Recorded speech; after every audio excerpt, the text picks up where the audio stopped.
and gentlemen, welcome back to These Go to 11. Once again, I'm Nathan Bell. Joining me, as always, Zach Bartles. Zach, what you chuckling about tonight, man?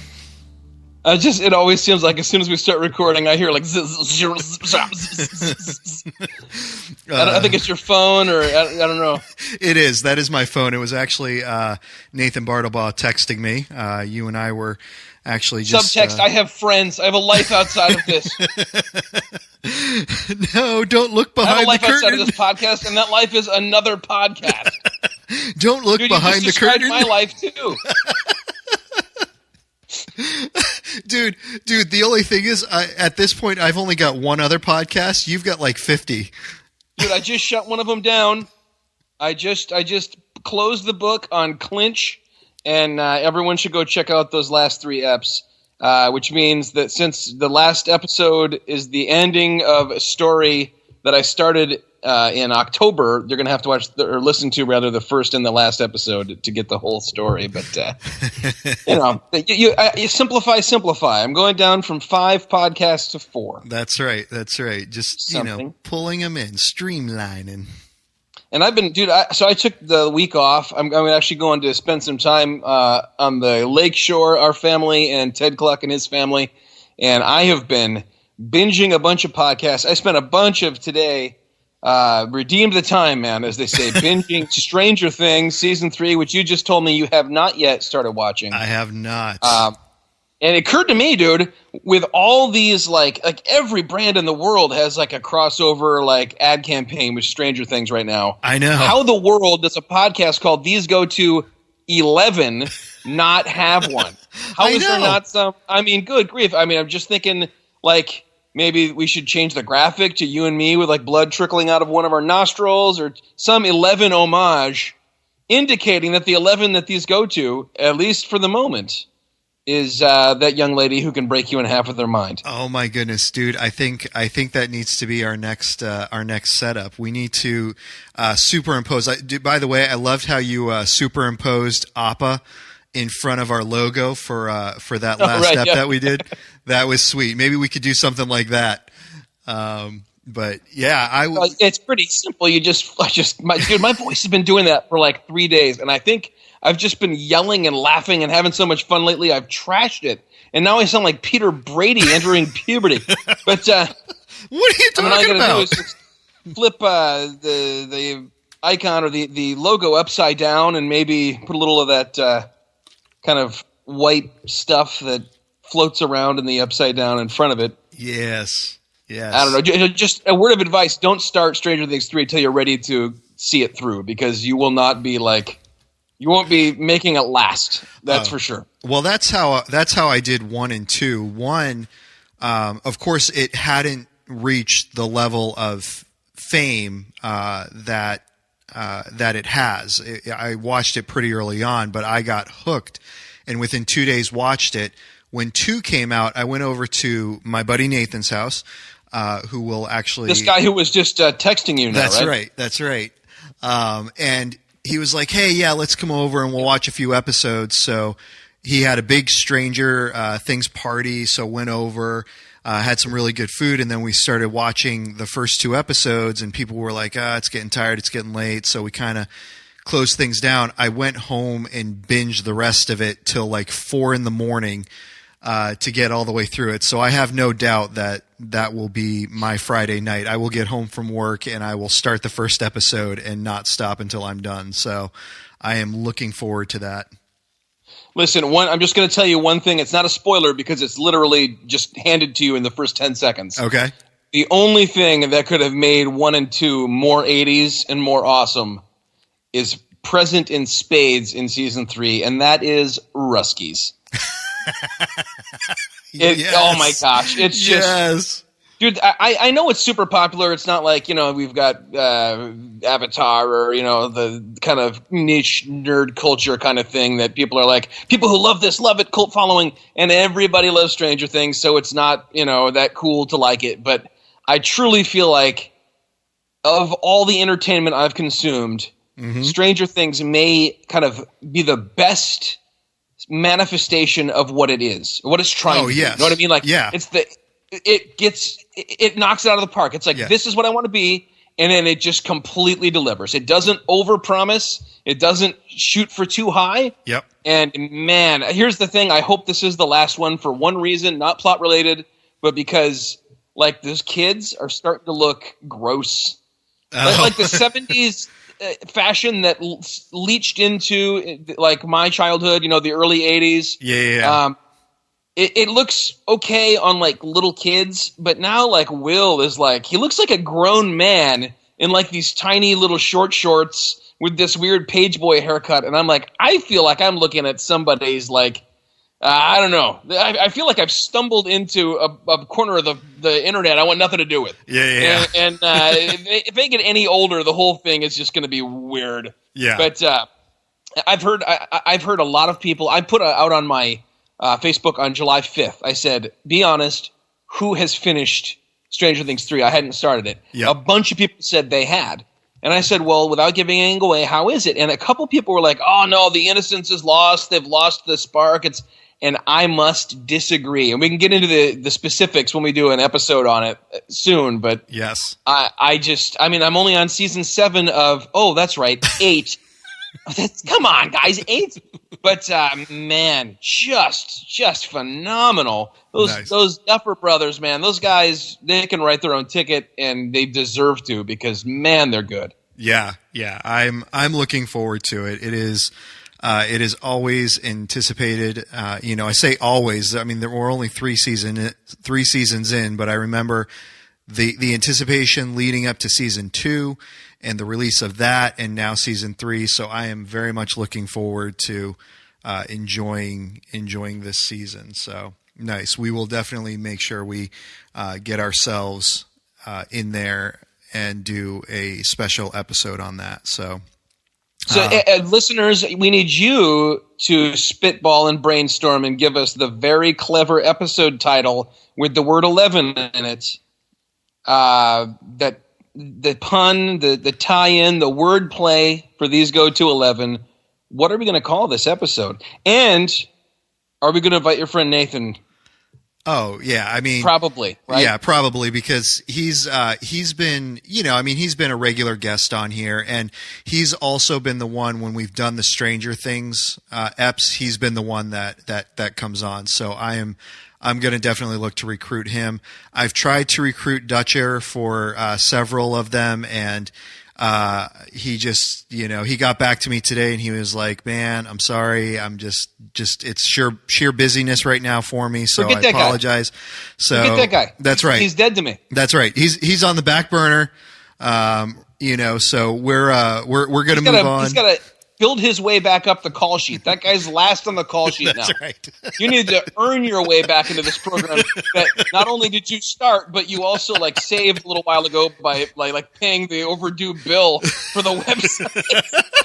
How humiliating was that? He had to go in there and he paid the bill, and you were like, well, what do we owe you? And he's like, I don't worry about it, kids. It's on me. And I was just like, oh, I'm having flashbacks to being in college and my dad paying off my my late fees at the commissary or whatever. What? Oh man, so great. He's like one of those absentee dads who thinks he can buy our love with websites, and what we really want is just his time and his presence and his characters like James King. But let's be honest, Zach. I mean, we'll take his money too. I mean, we'll take his money. Yeah, let's not. With left a choice between nothing and the money, we'll take the money. Also, given a choice between his presence and the money, depending on how much money we're talking about, could go either way. That's right. We're 50-50. We're equal opportunity here. Do you know how old this guy is? How old is your pastor there? Dutcher is, I'm going to say 46, 47. Really? Okay.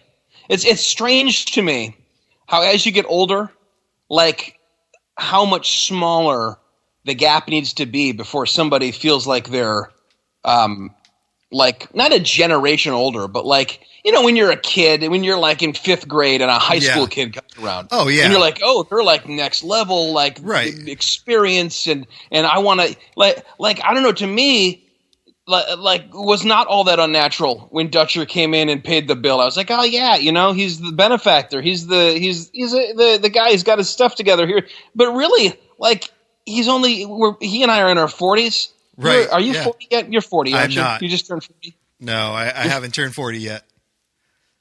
I know. I was going to say, do you want me to tell you how much under 40 I am, or? You're like 1 year under 40, right? No, keep going. You're 37. I am 37. I knew it, actually, all along. Oh, man. Do we have a better topic than talking about Dutcher, who's too good to even be on our show? And also who somehow I just uncovered, I guess, I have some kind of weird, like, daddy issue, like Captain Holt relationship with.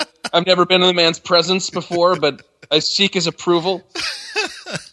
Well, we do have a better topic. We do have a topic about approval today, which we're going to get to in just a second. You like that segue, man? I'm rolling I don't think tonight. It makes sense, but I do like it. And we do want to give a shout out to Missional Wear, though. Want to emphasize them, push them. You know, I was just on the website again recently, just kind of flipping through some of the products, and really, I have a huge list that I'm building up and accumulating for Christmas time. So I'm about to, tag that on my Amazon list and get over there, but. Want to just throw the love out there to them. Definitely check out These Go to 11 section on the collabs page and pick up some of our cool swag and products. Also, let's not forget to throw some love over to Gut Check, that has their one T-shirt that you can get now. Now let me ask you. But they're the same one. Let me ask you, because I forgot to double check this. Do they have their own section on the collabs, or are you guys still under Happy Rant? No. Gut Check has its own page. Oh, okay. It's a very minimalist page. Well, it fits you guys, though. I mean that's what Gut Check is. It's the minimalist. You're all about the people, and so you don't want to flash them with, any kind of fancy trappings. You want it there, and you want to sell it. Yeah, I don't know. I feel like Gut Check is more about the decadence, the kind of conspicuous consumption, like whatever the non-cocaine version is of having mountains of cocaine in the 80s. Like, I would like to see not only all the products that These Go to 11 has, but with the Gut Check logo, I'd like to see just unrelated stuff on our page, like pinky rings, like ascots. No, it doesn't. It could just be related in sort of.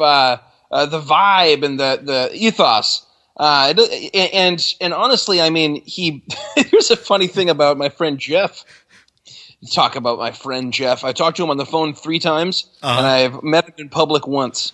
Friend of the program, friend of all 3 of the programs that I'm involved with now, because Clinch, I just got done with those. I put out some sweet mid-roll ads for Missional Wear. Missional Wear sponsored all of the season 2 episodes, and I put together some good stuff. But man, where was I going with this? I'm so amped up. I've had so much caffeine today.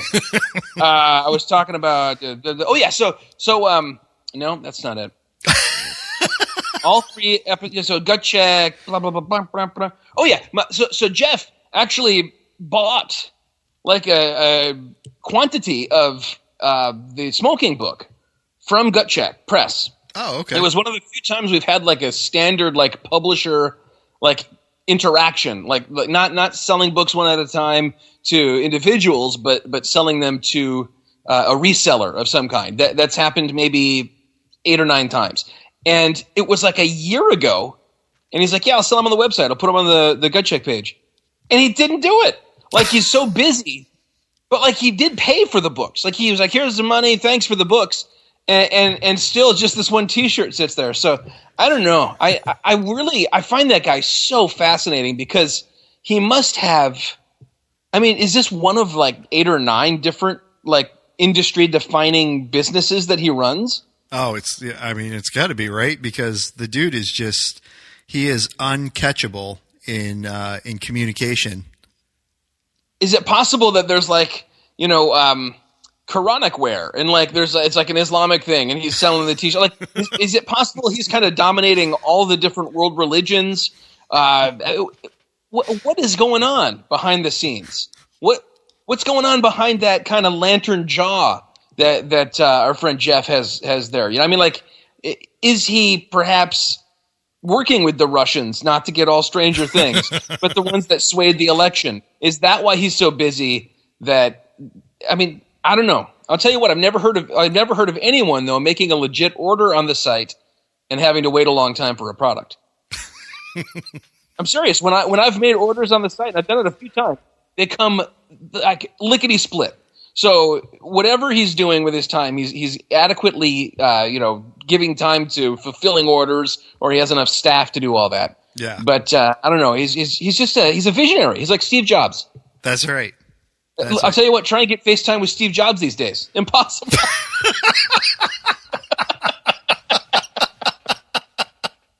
Oh, man. I tell you, I switched to energy drinks. I don't drink Monster anymore because I think that's like for teenagers with scuzzy mustaches. Now I drink this stuff called Reign Total Body Fuel, and I think Monster makes it. So I don't know. I don't think I've ever had that before. It's so good. There's this flavor called Peach Fizz. Okay. And it is, oh my gosh, just give it a try. Have you and Ted reviewed it yet on your podcast? We have. You don't know because you don't listen to it, but we have. Yeah. I'm on hiatus because I was actually all caught up with the podcast, and then you guys weren't releasing as regular. Well, you were releasing regularly for you guys, but not on what I would consider a regular basis. And so I was like listening to other things to fill the time. And then I got caught up into these other podcasts. So I promise and in the meantime, I will get back in. We're by now. You are, but I will get back into it, and I will binge you guys, and I'll get back up, and it'll be all good. I'll be square with you guys. You're going to hear all the horrible things I said about you on that podcast. Who knows the fate of this program? What, you don't just say them to me here? Who goes next is the question. All right, we went from Greg Dutcher to Steve to myself. Is it Trogsy? Is it going to be Trogsy next? Because that won't last. He'll show up for the first three, and then he'll move on to something else. I was going to say that's just that's just a mini series right there. That wouldn't be long standing. I understand Les Lamphere is no longer committed to a podcast. Maybe you could grab him. Maybe you could grab Mark Driscoll, and you could be sponsored by his sermon notes. How funny was that old thing, dude? Oh, dude, you got to go into that a little bit before we hit the topic today. Well, I mean, everybody's heard about it because it's the funniest thing to happen in a long time. One of those self-parody moments, like every time Trump says something, or for example, when somebody like freaking Mark Driscoll, who you feel like has been trying so hard to re-earn Seriousness Capital ever since he founded that new church. And then of course he I don't know if you heard about this. We're going to talk about this on the Gut Check podcast on Monday. He's publicly left Calvinism behind and thinks it's nonsense. But now you can, if you sign up for his newsletter, which seems to me, I signed up for it just to find out, to be just hawking of his product, you get entered into a drawing to get signed sermon notes from him. Oh, no way. You didn't know this? No. No. You, sir, can own signed sermon notes. And then that dame that runs the What Christian Culture Likes tweeted the other way to get autographs from Mark Driscoll is to visit a variety of Seattle area Goodwill stores. Oh. She had 8 things on, in a grid of all of them that she found. Oh, man. You can always count on him, though, to be... I did it again! Good grief, man. I got to calm down. I got to re-enter manhood.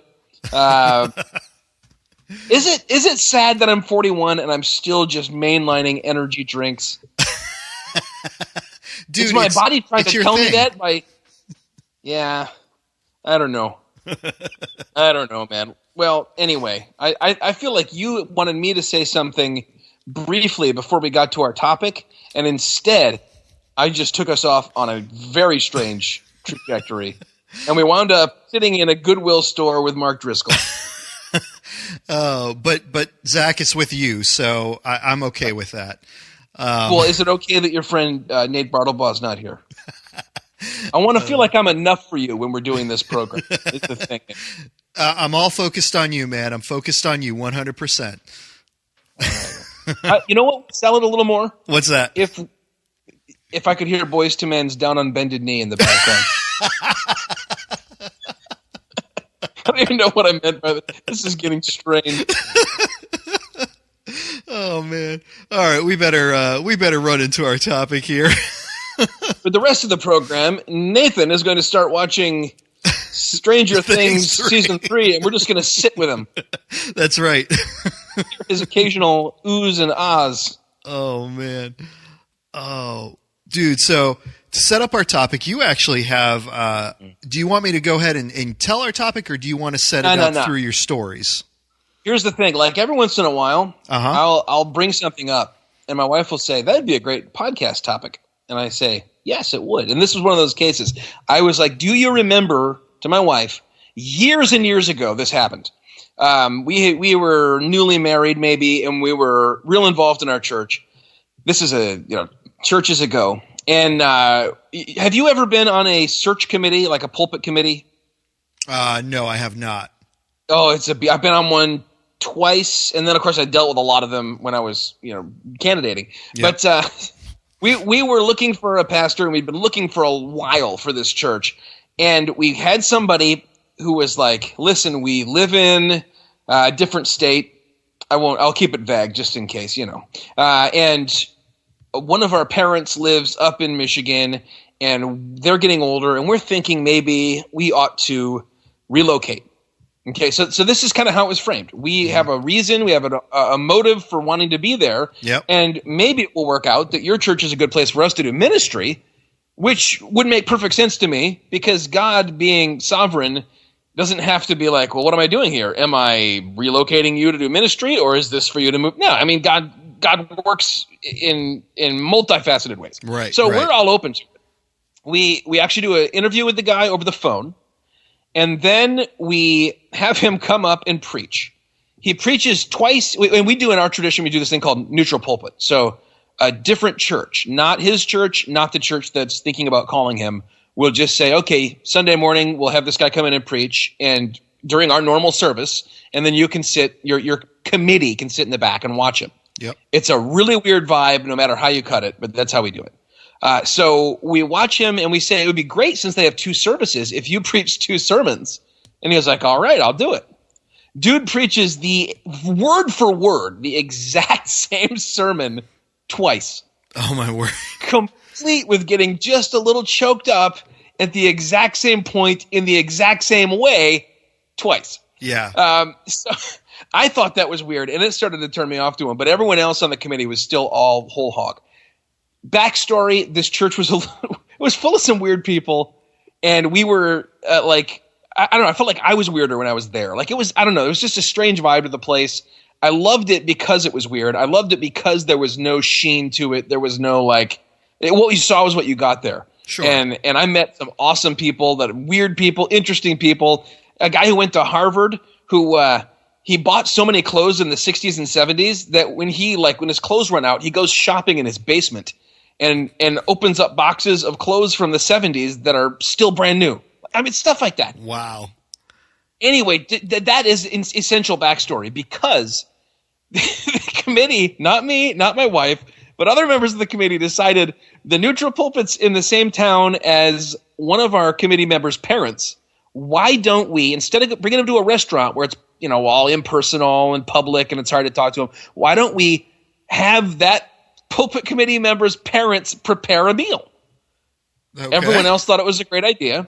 So we follow the directions. This is like printout MapQuest era, like early in that. So we're all kind of going.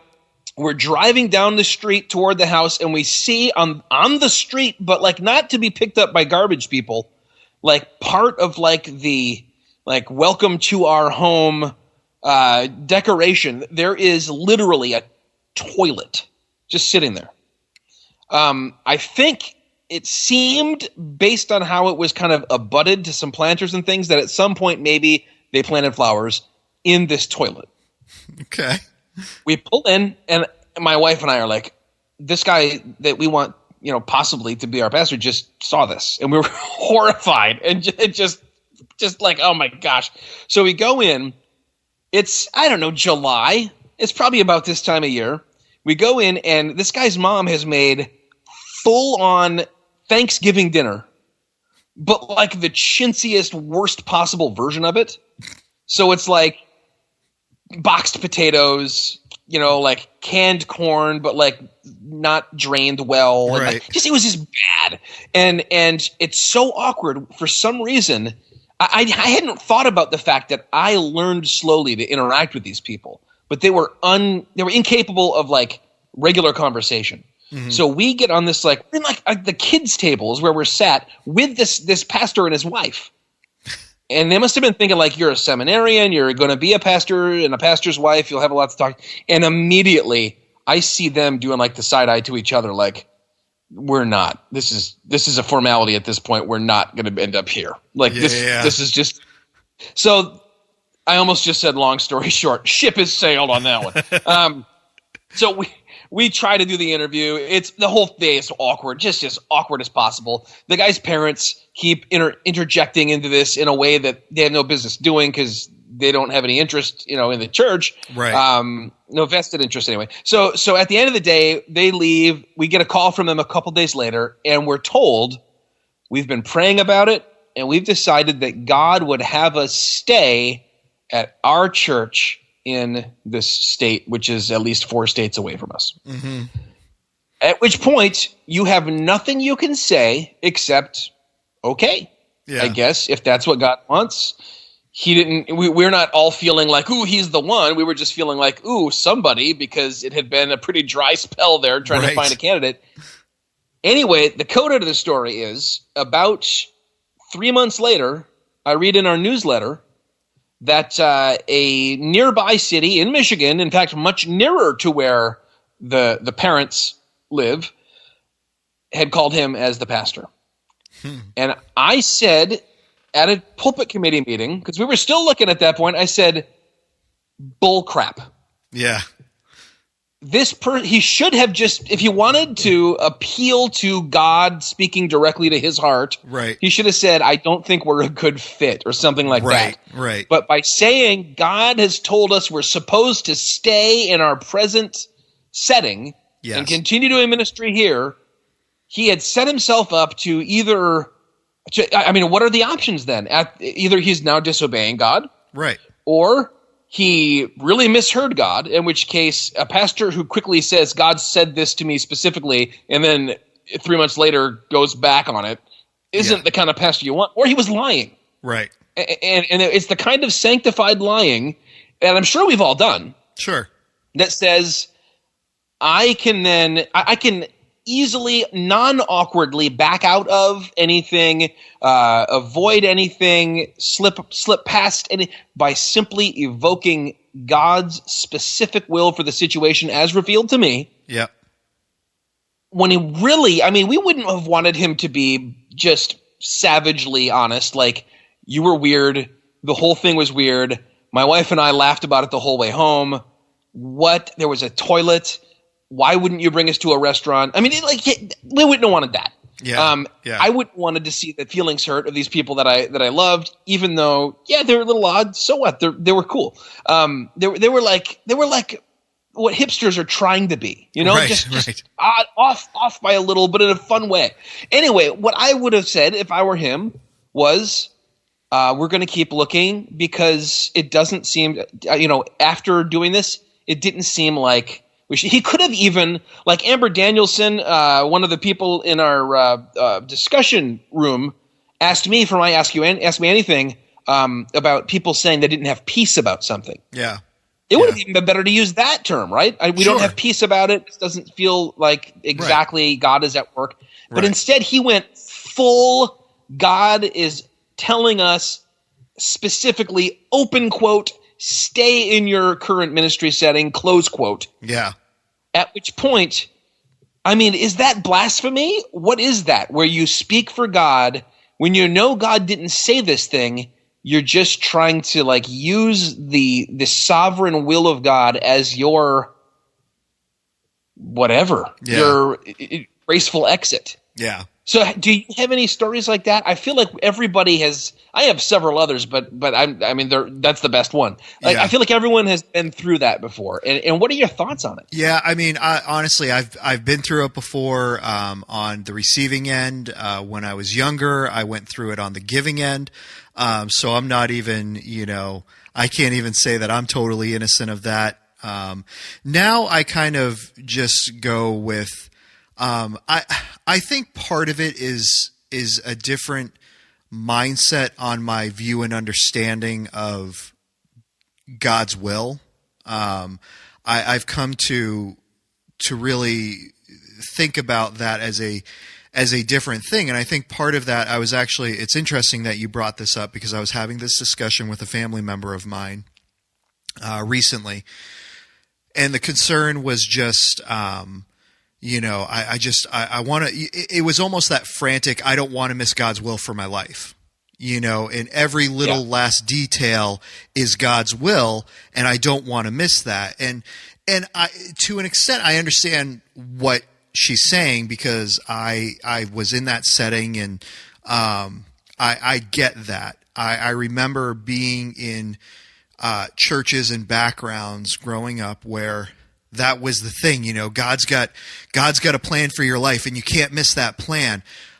One of the things that has been a tremendous comfort to me in looking at confessions, and people can go back and listen to, my view on confessions. I think they're great, but I don't think they're scripture, but I think they are tremendously helpful.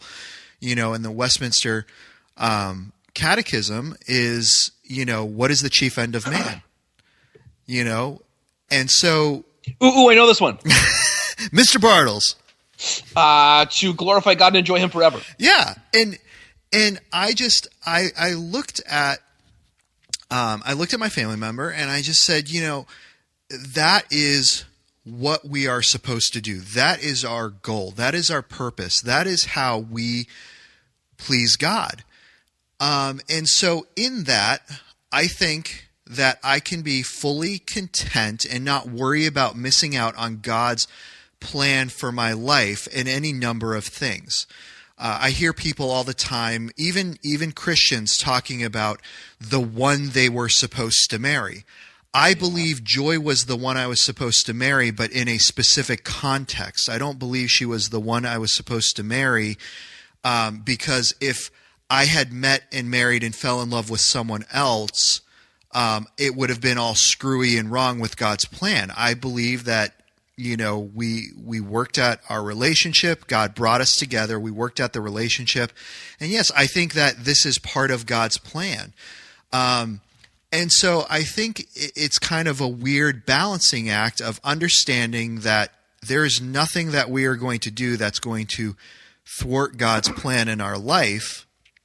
And so I think there's a lot of things going on. And, one of the things that I remember, again, growing up is just thinking that, I have to do this specific thing. So I have to go into this specific field. I have to have this specific job.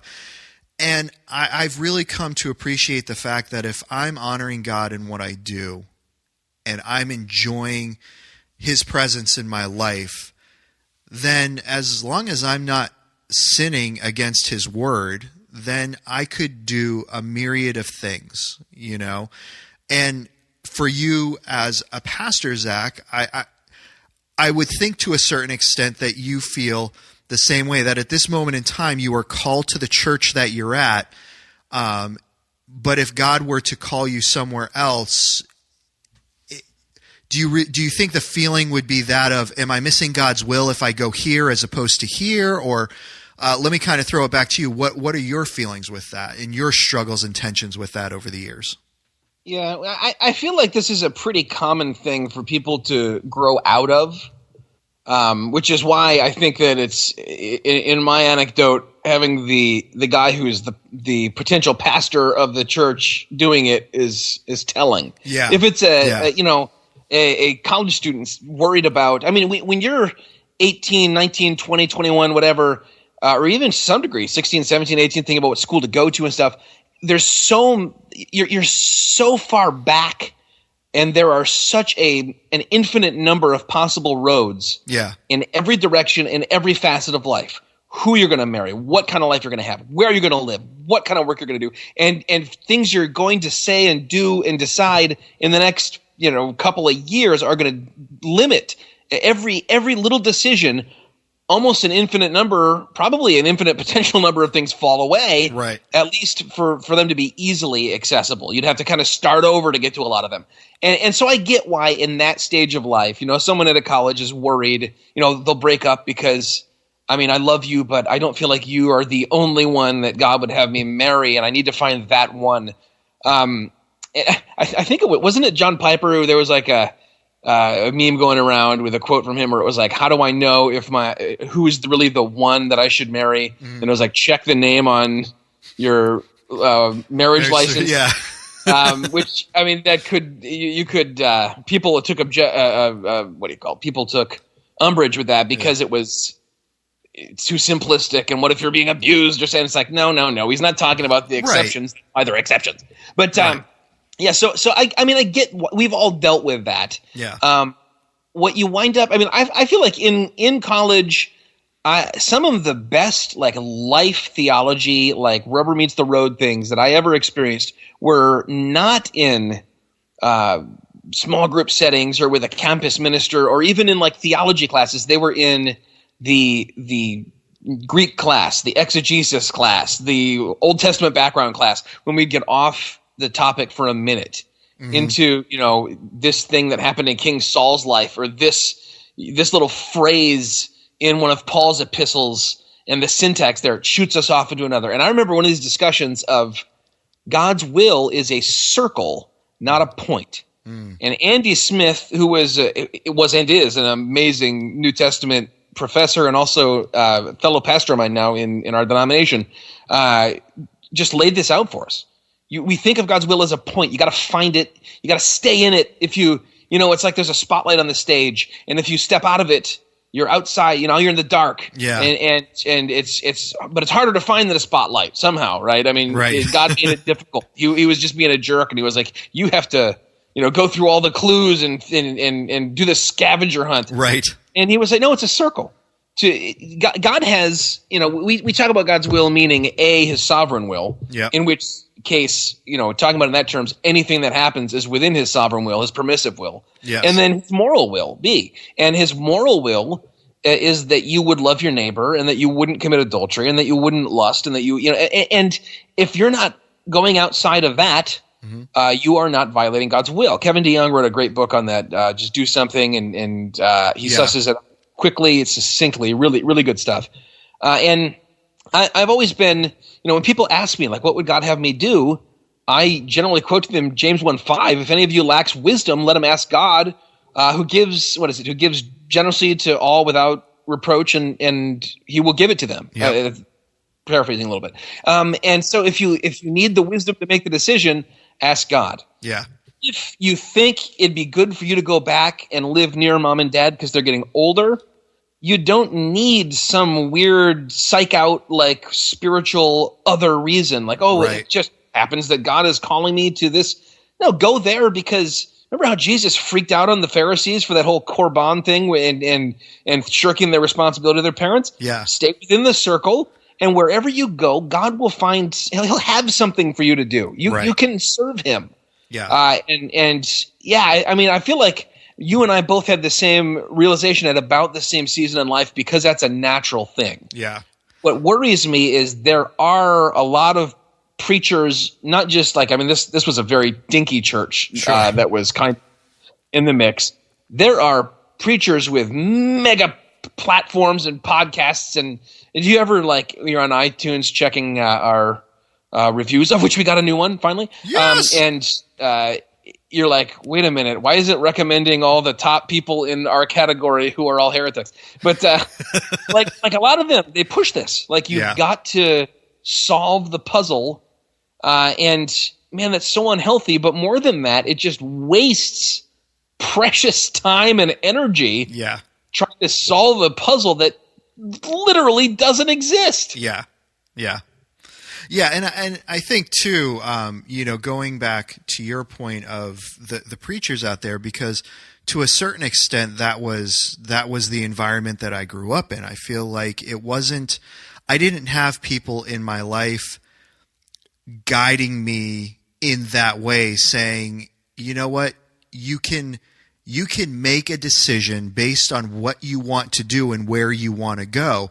And I think they were well-intentioned, saying, you need to pray about where God wants you to go. You need to pray about where God's leading you. And I think those things are good, and I think we still should do those things.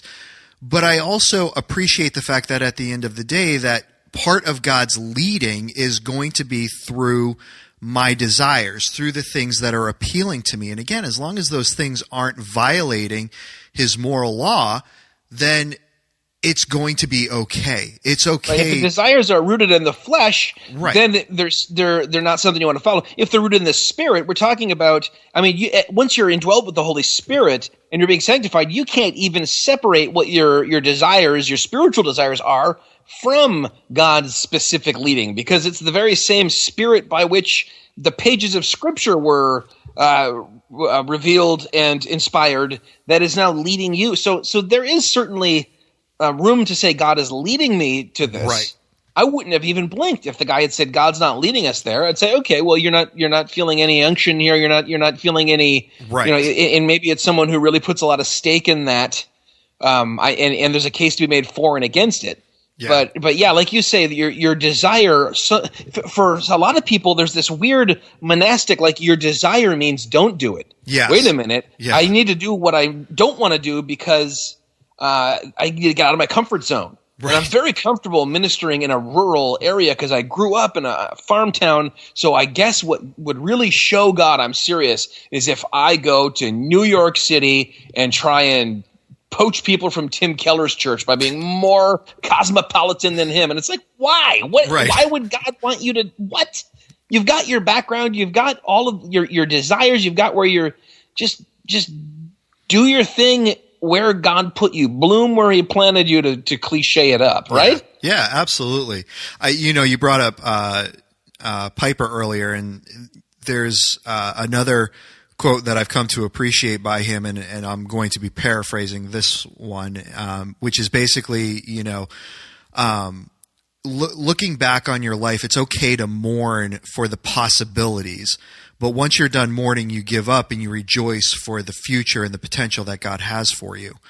I appreciate that because, I remember times looking back on my life and thinking back and thinking, well, what if I had done this and this and this? And there's a point where you can become overly obsessive with things like that. And in trying to think about the way your life might have turned out could be depressing in a way. But I think there is something to reflecting and saying, what would have happened or what could have happened if I had done that?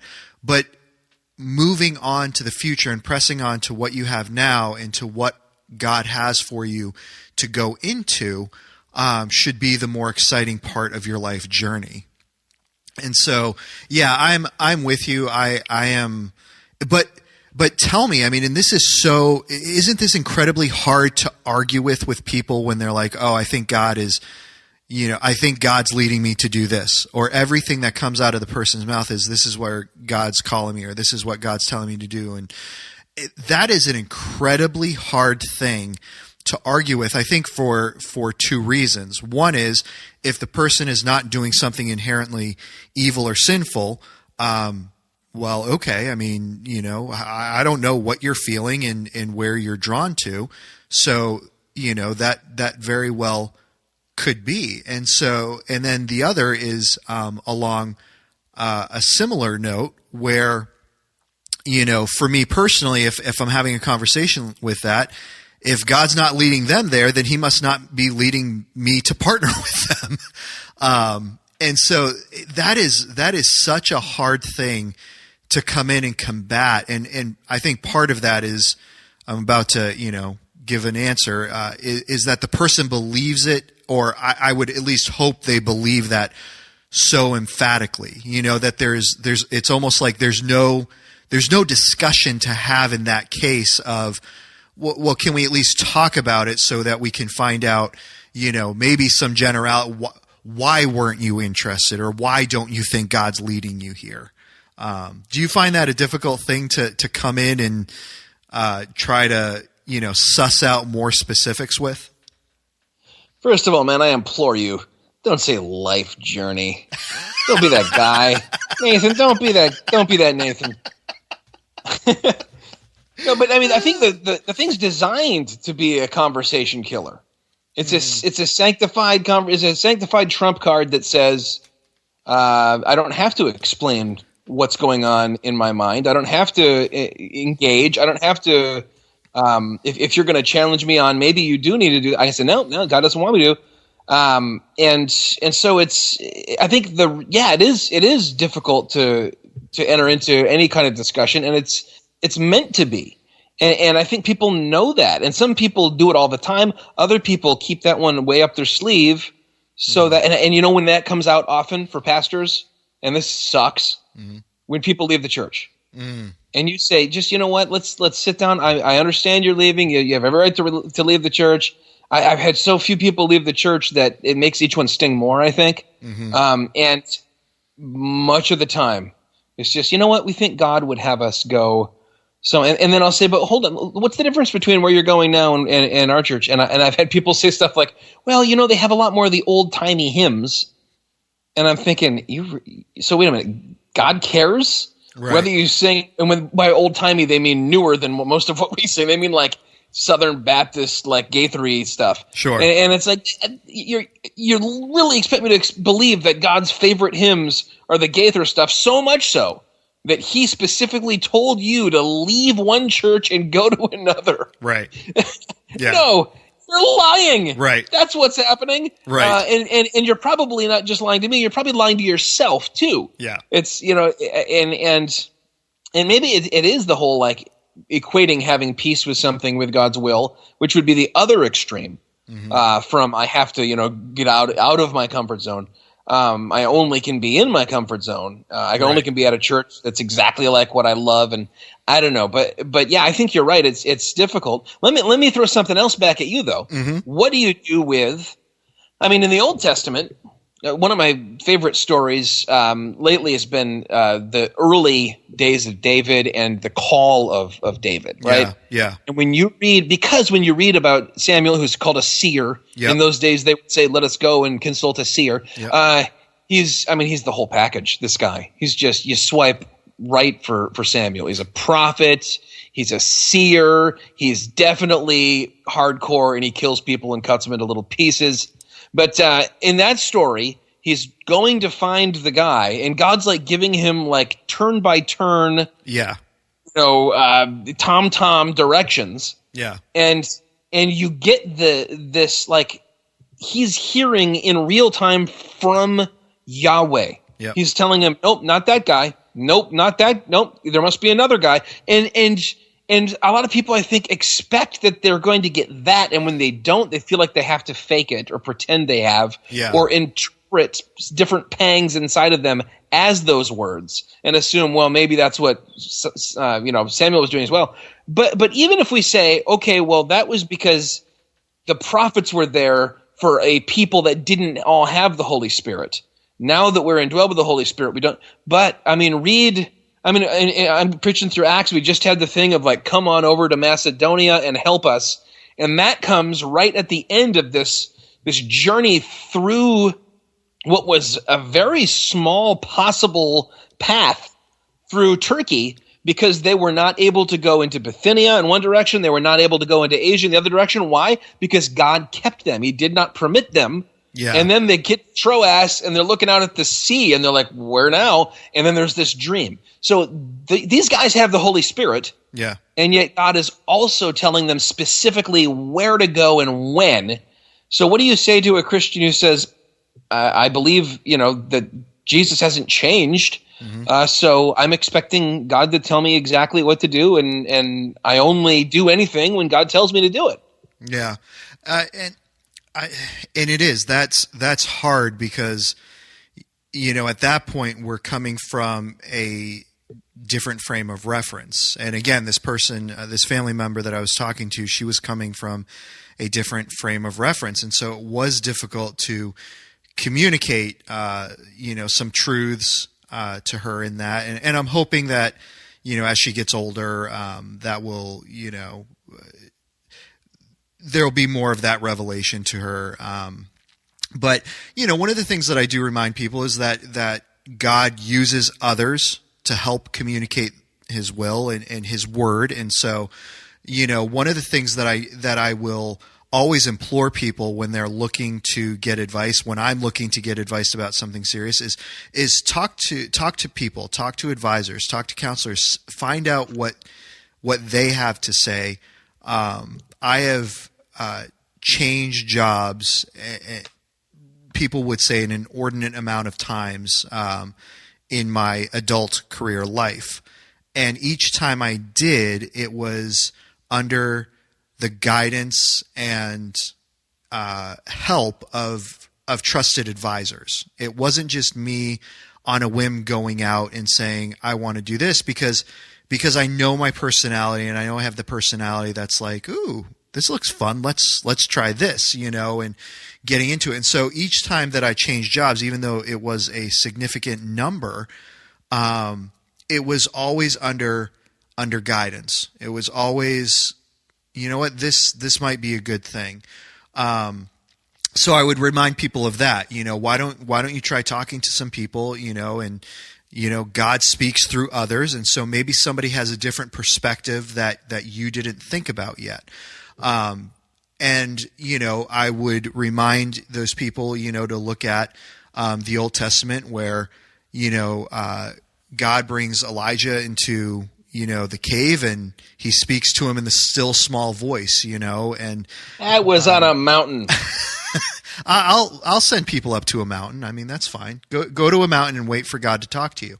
But that God doesn't always communicate the same way all the time. And so we need to be open to different ways. And there are times where I feel like in my life, things have been and again, as I'll say this as a person living in 2019, when I hear of what I feel is a clear audible voice in my head, I'm not necessarily thinking the first thing is God, but I have You're to thinking trust. I didn't take my medication. Exactly. But as a Christian, I know that God can do that. And so there are times where I know I've had a clear direction from God, and there has been a clear voice that has come from inside that has said, go do this.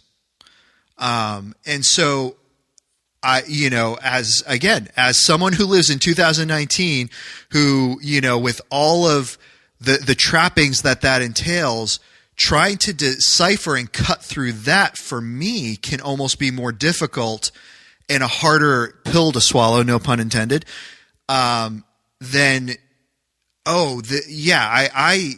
has put these desires in my heart. There's nothing ungodly about them, and so I'm going to follow those things that I want to do.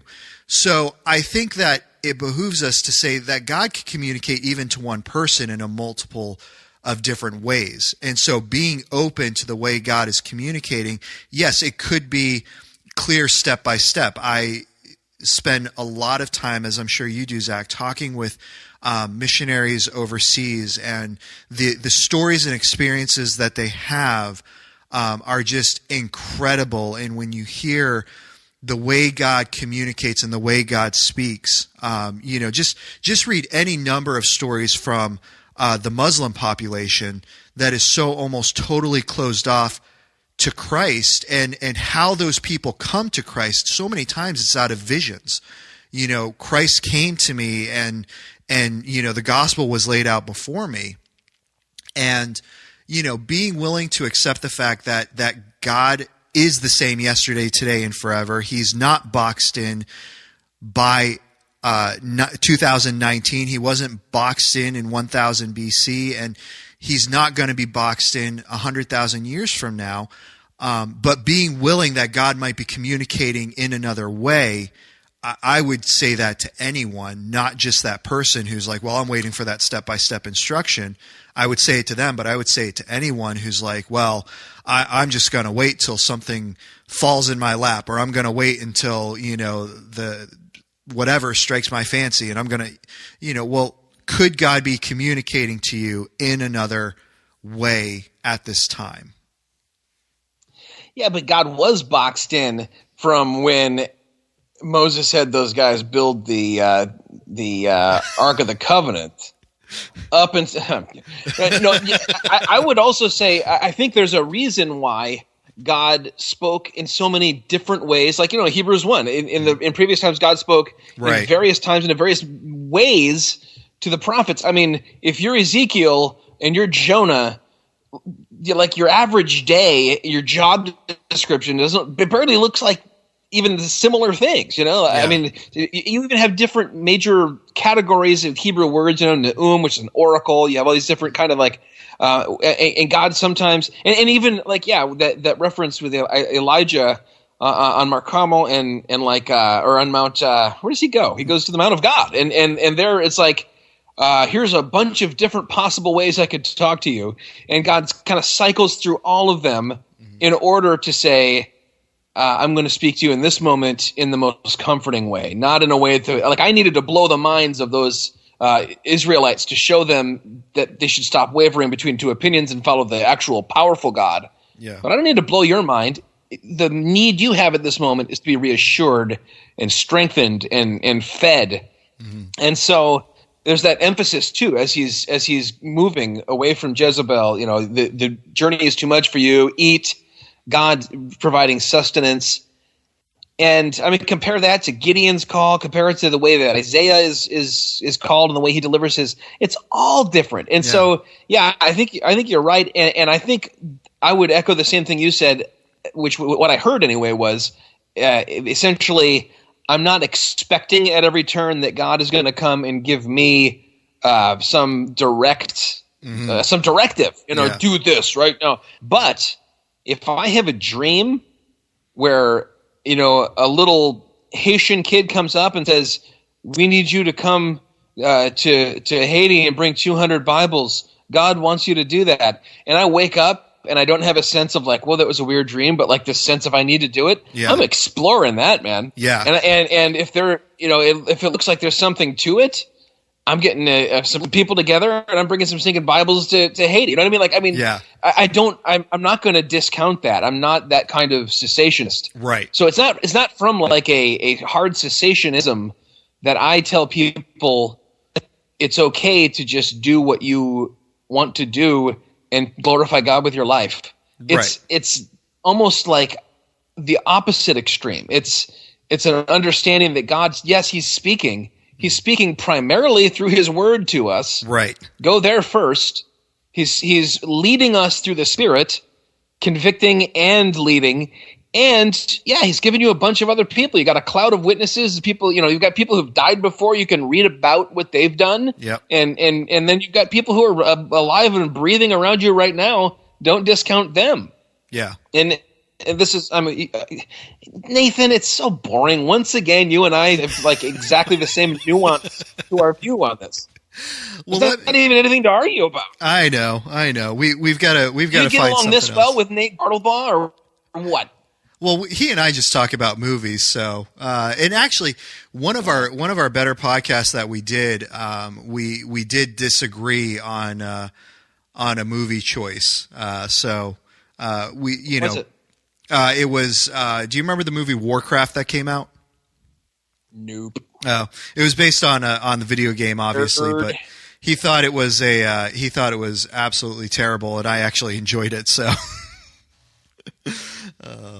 let me ask you this question though: how do you talk to people who are in the midst of or let me say, let's say they're past the decision that they've made, and they're just like, oh my gosh, what did I do? I mean, so let's say for marriage, and let's go to the extreme of,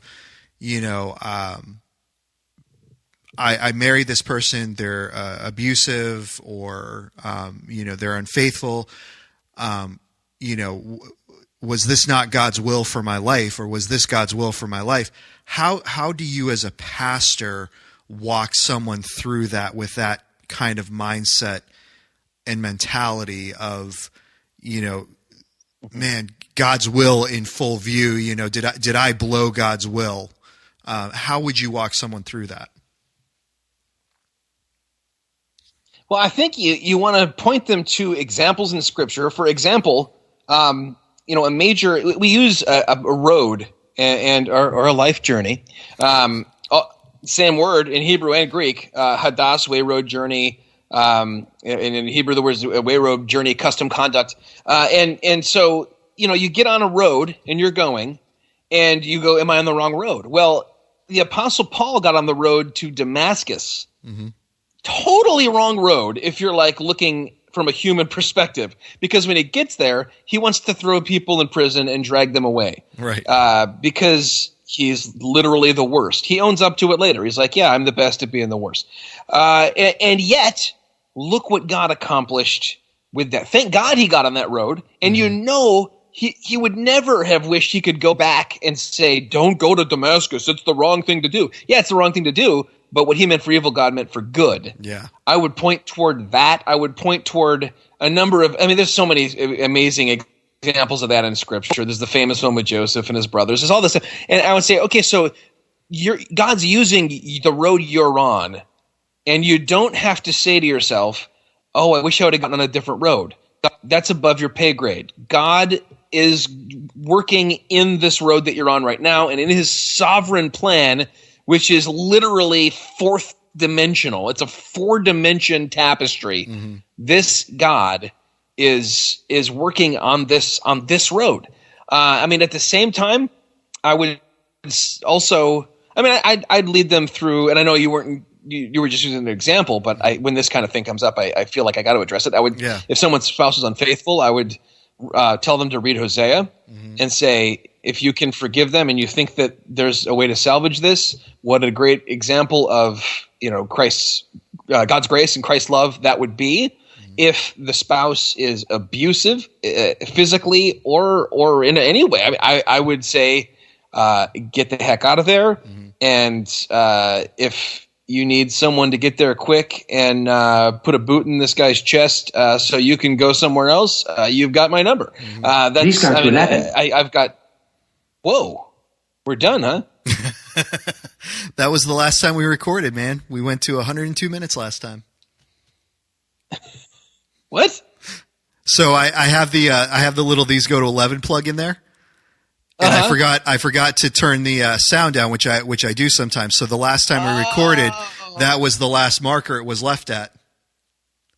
There was no 102. An hour and 2 minutes. Yeah, okay. Sorry. Yeah. Okay. Yeah. All right. Well, it sounds like probably we are like now strenuously agreeing with one another, and B, you've got to go, meet up with your buddy on a better podcast that you like more, that makes you more happy than this one, that you're texting about during this podcast while recording it. You got to head far, far from home. Oh, set up. But before we do that, Zach, we definitely we want to mention, you said we got another review. So thank you so much to whoever did that review. That is awesome. We want more reviews. And just want to throw this out there, Zach, your podcast, Clinch. Please make sure that you check it out. Listen to it. Fantastic story, by the way. Zach, Clinch was amazing. So I really enjoyed that. Can people can get that on Amazon, correct? Yeah. The book is on Amazon, ebook, paperback, and I'm going to turn that deal. I'm doing a ton of audio now. I got the rights back for playing Saint in the last con from HarperCollins, so I'm going to be making audiobooks all over the place, and I think I'll take all the not fiction parts out of those eps and turn that into kind of a standard audio book, and I'll probably sell it for just a couple bucks because it's out there for free, kind of too. So sure, yeah, check it out though. And there's my favorite thing that any podcast has ever done in my life was I was able with my son to interview Gordon Corman, who's our favorite author. He writes middle grade and young adult stuff. I've been reading him since like 1986, and we got to do a 45-minute interview with the guy. Nice. And that's Clinch season 2, episode 5. And oh my goodness, it's tons of fun. Nice. So definitely check out Clinch. Also, Zach, you started releasing your sermons onto the These Go to 11 podcast stream as well. So check out those. And you're always announcing when Gut Check's up, when Mimi Reads the Bible's up. So, definitely check those things out. Validate my life, people. That's right. I want to let the listeners know that I'm actually going to be we have a AMC movie pass down here. I'm going to be joining the premiere thing. So every once in a while, I'll probably go ahead when you and I can't get together, Zach, and I'm going to drop just probably a movie review just so that we at least have something that we can drop once a week, because I really want us to have some content that we can be releasing every single week. Nathan, it's so hard not to point out that, like, if we can't get together, sometimes I put a sermon on and you put a movie review. You're so worldly, man. I know, right? I am. I admit it. Hey, although to be fair, since you and I have been doing, actually, since Greg has stopped doing the podcast, maybe we need to say it that way. Since Greg has stopped doing the podcast, I haven't been doing nearly as many drinking reviews, beer and whiskey reviews. So I think there's something to be said about that. Steve, not much of a beer guy either? No, he really isn't. He'll drink one every once in a while, but no, really isn't. So yeah, well, I mean, we all know that. Dude, should I start a rumor that he's a secret drinker? Ooh, let's do it. Nah, let's not do that. You know what we could actually do, which might be fun at some point, is to do cigar reviews. Yeah, well, we used to do those on the Gut Check podcast, and then I just started smoking like the same 4 cigars all the time, and it kind of lost its luster. Well, fair enough. Smoke what you like. I've been buying these 4-packs of Monte Cristos at the old Bong and Vape, and dude, they're good. There's lighter ones that my wife likes, and then there's the darker ones that I like, and then there's the original. There's the white series, the silver series, and there's the original Monte Cristo, which is, oh man, it's just a delicious and really round flavor, and it burns really well, it matures really well, and you don't have the walk through the next morning, through tongue. Yeah. That's kind of, I feel like I was meant to be, like an Alex P. Keaton sort of, if I had followed God's plan for my life, I'd be like sitting in a penthouse of like a skyscraper in Chicago, pacing around with like suspenders on, shouting buy and sell, smoking a cigar. Instead, I followed my desire and became a pastor. That's right. You fleshly man, you. Oh, man. All right. Well, again, don't forget to give us some love on iTunes or your favorite listening station. And Zach, until next week, we just rock the Casbah. These go to 11.